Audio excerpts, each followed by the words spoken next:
Good afternoon. My name's Chris Hadfield.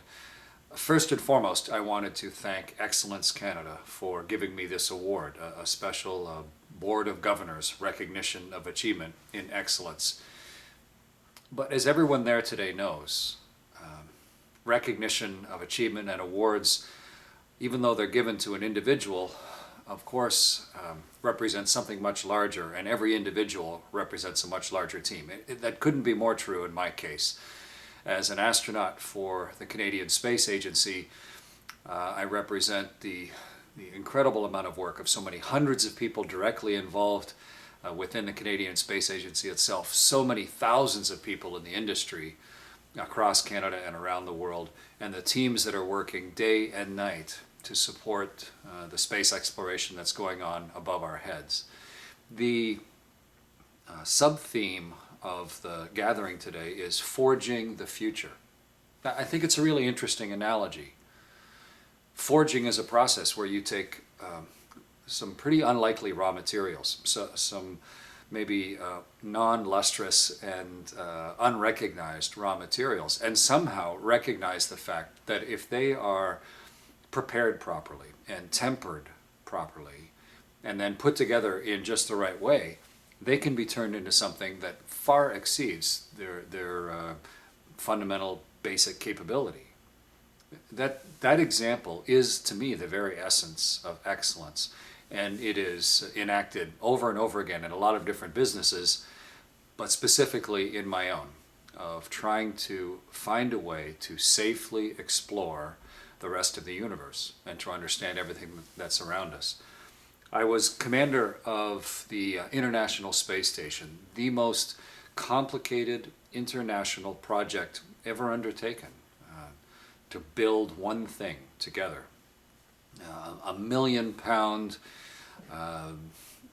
5 hockey rink sized human creation going Mach 25, going 8 kilometers a second around the world 16 times a day, and being asked to command that ship. And a ship is a human construct, but the ship, of course, represents not only a huge amount of financial investment, but also the lives of the people on board.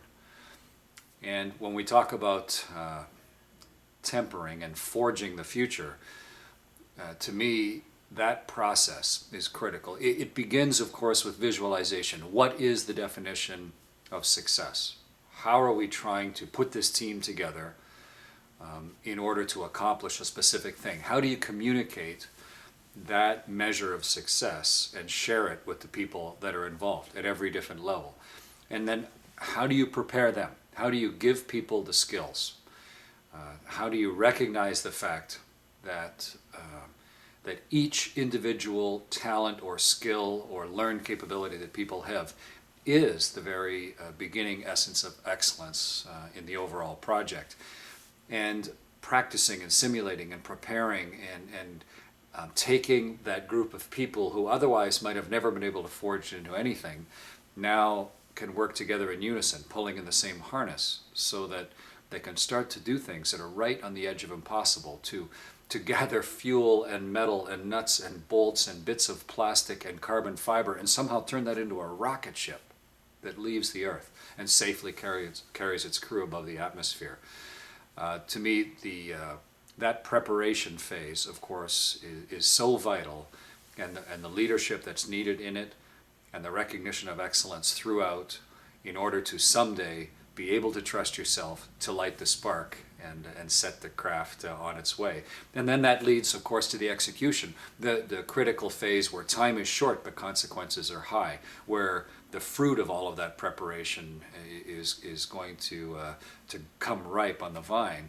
And how do you real-time manage that? If you wait until that time without all of the detailed simulation, getting the skills up in the team and then practicing those skills together, then you're counting so much on luck. And the only way we can ever succeed in launching a rocket ship or performing the hundreds of experiments up on the International Space Station are through all of those years of accurate, clinical, careful simulation, so that we can make the right decisions while we're executing the plan.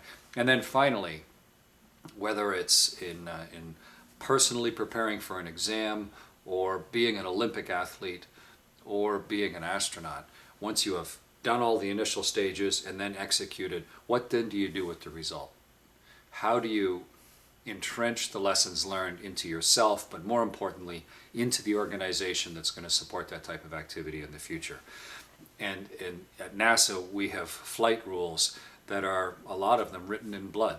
How we learn to do the things that we do so that we can safely execute it next time, so that we can confidently launch another group of human beings off the planet. And those three factors for me are personal and professional keys to excellence. An intense, unrelenting, and non-ego based absolute desire to prepare and get things ready. And then a real sense of purpose during the execution of what's actually happening. And not allowing yourselves to be distracted by the noise that doesn't matter, but focusing on reaching that goal that everybody has bought into. And then finally, keeping those lessons close to heart at the end and learning from them so that it builds a deeper and wider and broader foundation to be able to be even more capable of the future. It's amazing where that combination of skills and techniques and capabilities can lead us. It's almost inconceivable to me, the things I've seen and the places I've been as a result of that. And I'm very grateful to the folks at Excellence Canada for this award. And I wish you great success in the rest of the conference. Thanks for including me.